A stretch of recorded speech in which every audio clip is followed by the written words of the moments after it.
Devin Haney, Regis Prograis. Tell me what you think. I think maybe both of their last performances were a bit lackluster in what people expected from them. However, they both got the nod. So, what do you think about those two fighting each other at 140 pounds? Devin's first fight at 140. I think it's going to be very interesting. I think Regis is definitely it's not going to be a walk in the park. Regis has the punching power. In terms of size, I don't know if he's naturally bigger than Devin Haney. I want to say yeah, but then I can be wrong because Devin Haney balloons up. He gets pretty big. In height, I think they're around the same height, if I'm not mistaken, as well. So I don't know if he's the bigger guy actually, but I know he's the bigger puncher. So, and Devin Haney is the more skilled fighter, for sure. More active, interesting fight for sure. I think it's a very close fight, to be honest, because just going based off their last performances, I don't know. Regis, I just expect a lot more from Regis, but off night, I understand it happens. But against top tier competition, Regis really hasn't shown me much.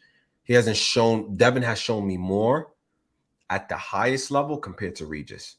So I can't just write off Devin Haney in this fight. It's hard to say. Right now, though, I'm slightly leaning towards Devin Haney, but that can change. I can definitely see him getting hurt or whatnot, but I don't know if I'm going based off last performances. I'm slightly leaning towards Devin Haney. Yeah, so you know my thing. You've heard me say this before, and I'm gonna say it again. Until I see Devin Haney block a left hand, I just don't really know what to think of him. You know what I'm saying? And then Regis' left hand is coming with a lot more force than Loma's. Of course, he's not the skilled fighter with the movement or the speed of Loma, but it's boxing. You're gonna get touched. And the thing is, I do think Regis had an off night. Yes, Devin Haney probably more skilled than him. I don't really think that's really something that needs to be debated. But I do think, Regis is cognizant of some of the mistakes that he made. I do think he's coming back with a better showing. And I do think jumping up to the next weight class, this isn't just an easy fight to take. Those 5 pounds make a difference. And I think, like you said, Regis hits pretty hard. But I think if he gets Devin Haney in any kind of trouble, he's going to jump on him. It's going to be different. It's not going to be that Lomachenko or that, remember, Bivol had Canelo in some trouble and they're kind of just resetting. He's going to go for it. Or Linares, like when he hurt Devin Haney, yeah, he's going to go for it. And the issue is I don't think Devin Haney has anything to keep him off of him and keep him honest from going for it. Yeah, that's another thing too. When Devin Haney moves up in weight, is he going to have a bit more pop? But I doubt it. But I do agree because I could see if Regis hurts Devin Haney, drops him, I could see Regis walking through Devin Haney, really. But I could also see Devin Haney just kind of dancing all night, and if Regis can't cut off the ring, I could just see it being like tit for tat, escaping, running, a dance match all night. I can definitely see that as well. But you might be right. If he goes and actually makes the changes he needs to make in terms of his preparation, then yeah, I ain't gonna lie. Devin Haney is definitely gonna have trouble for sure. Yeah, Regis is a strong guy, at 140, and he feels comfortable. He says he makes the weight comfortably because he's a guy who could have been moved up to 147, right? But he said he feels comfortable at the weight he makes the weight, and he has pop at the weight, so he doesn't necessarily look drained or anything. And like I said, I think he's very I think they both know of some of the flaws that took place in their last fight, but it's like whose flaws look more easily correctable, I guess, is going to be a big deciding factor in this next fight, So, I mean, when is it for? Is it October, November? Did they say? I think it's October. I could be mistaken, but I believe it's October. Yeah, and then I don't know that there's starting to be some smoke starting to form at 140 because you got T.O. looming, you got Ryan Garcia looming. I think Ryan's gonna go after Rolly, and I think he's gonna beat Rolly. I just can't really see Rolly beating anyone with a lick of skill. So it's like I think so. I think it's gonna be a lot of pressure on Haney, and I think he's just been feeling so much pressure. It's gonna be interesting to see if it's gonna like make him kind of crack, or is it gonna make him better? Because a lot of people say, "Oh, you're running from this guy. You lost to this guy." oh, you're gonna run to 140, but running to 140, you know what I'm saying? He ran into some, this is a roadblock right here. Regis Prograis, and then if you fight Teofimo Lopez, those aren't just, let's just say it wasn't the easy way out. You know what I'm saying? You were kind of backed into a corner like, damn, these 35 fights, these 40 fights, they're both looking kind of difficult. So I gotta, commend him for taking the difficult fights, Yeah, for sure. Because I think his most difficult test to date was the Loma fight. The Cambosa shit. Yeah, anyone with sense knew that was an easy fight for him. So the Loma fight was his toughest, and Regis is going to be tough too. So it's like, you better come correct, and I think he's going to really prepare really heavily for that. Mm-hmm. Because I think taking the Regis fight at 140 is a tough fight, but it's probably best he takes that as opposed to just taking Teofimo, especially Teofimo coming off that, that win.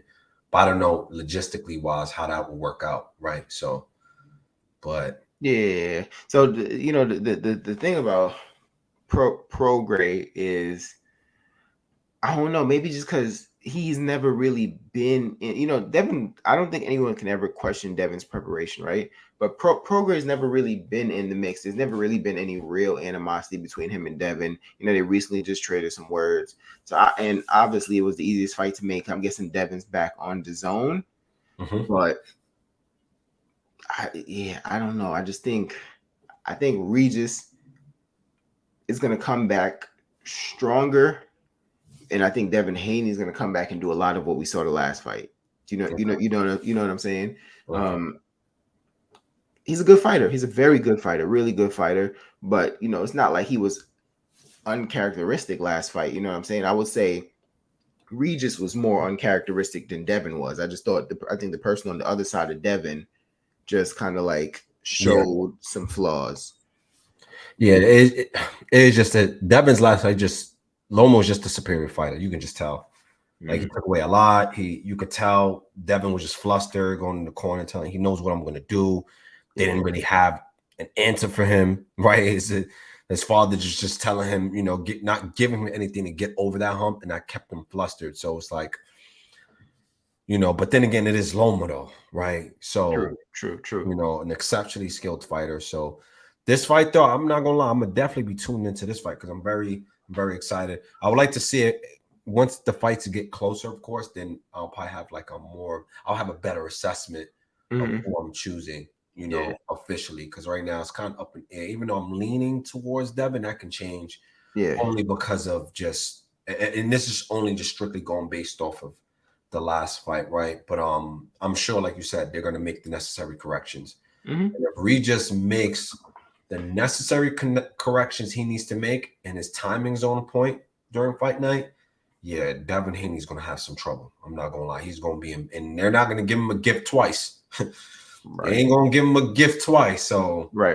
That's for sure. So I'm gonna go ahead and say I'm leaning towards Regis, just to put it on the record there. Of course, anything can change. I gotta look at tendencies, habits, and maybe think how they kind of combat one another. But right now, I'm leaning towards Regis. Definitely want to hear who the supporters are leaning towards. You got Devin Haney in this fight. You got Regis Prograis in this fight. How do you see it turning out?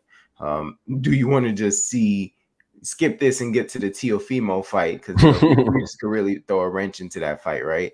Right. And that's the thing. These are hard fights, and even though I guess the fights that would sell more are there, right? So it's like Devin, Teofimo, right? But it's like, does he get through Regis? I guess it was the same thing. A lot of people want to see Devin Shakur, but does he get through Loma, which he now has? You know what I'm saying? So it's like, it's tough out there for Devin Haney. I'm not gonna lie. It's gonna be tough. It's definitely gonna be tough. You're gonna have to get through that fire. Yeah. He calls himself an old school fighter, so he shouldn't have no complaints. He should be all right. Yeah, definitely. So, tell us what you think about that fight. Tell us what you want to see if Devin Haney gets through Prograis. Do you want to see him versus Ryan Garcia? Or do you want to see him versus Teofimo Lopez? Two big fights as well, So definitely want to hear your feedback. Thank you for getting us over 100,000 views on the channel. We really appreciate it. Trying to get 900,000 more before the end of the year. but we definitely appreciate you guys. Check us out on TikTok. Check us out on Instagram. 2 cents short of $1. And Mo, you can take us out. And we out of here, man. Appreciate each and every one of you. Continue to support the channel and help us, get to 100 million views. Nah, yeah. appreciate y'all, man. Tune in to next All time. right. So. Peace.